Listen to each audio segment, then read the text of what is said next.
I'd like to begin by reading the entirety of my diary entry from August 11th, 1984.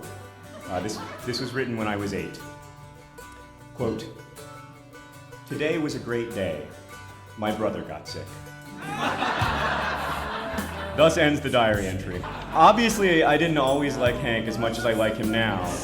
In 2007, my brother and I started an online video project called Brotherhood 2.0. We did this to get closer. I left for boarding school when Hank was 11, so we never really knew each other. Hey, John. Good morning, Hank. It's Thursday, January 4th.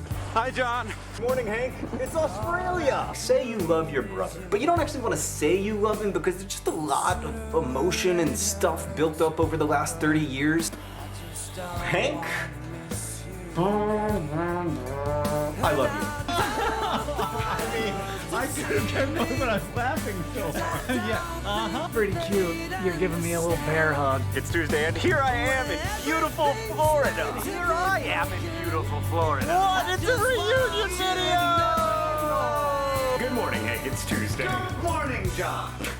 Good morning, John. It's Sunday, August 3rd, 2014.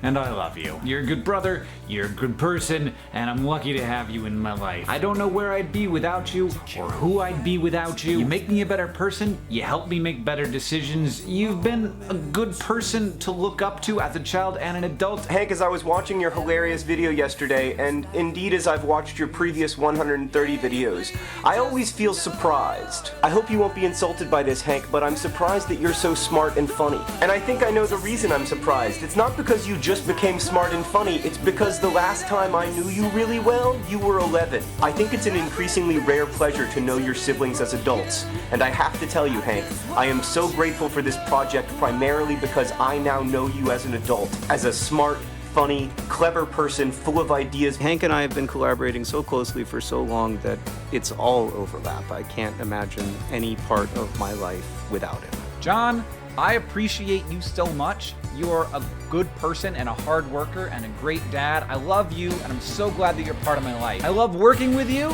and I love working to make our relationship strong. And I would literally never say any of that if there wasn't a tradition. I love him. I love him so much. I know y'all also love him, but I love him more and have known him longer.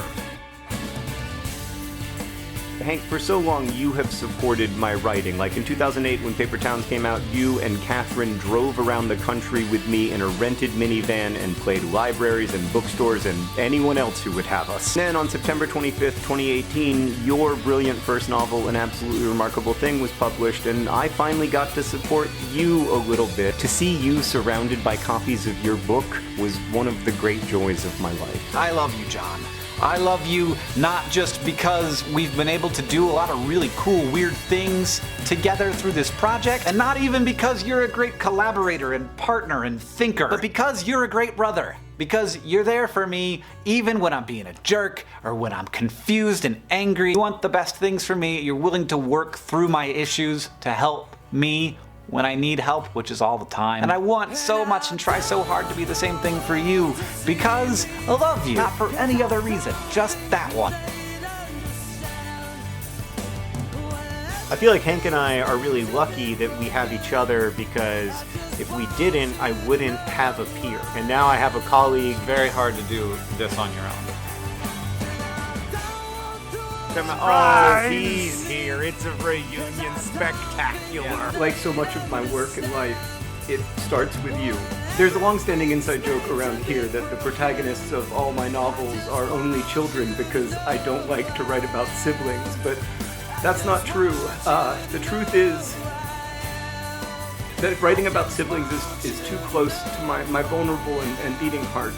This book finally does have a main character with a sibling, and you are at the beginning and the middle and the end of it, telling me what I need to hear with wit and empathy and love, just like in real life. I loved writing about you almost as much as I love and miss being able to hang out with you.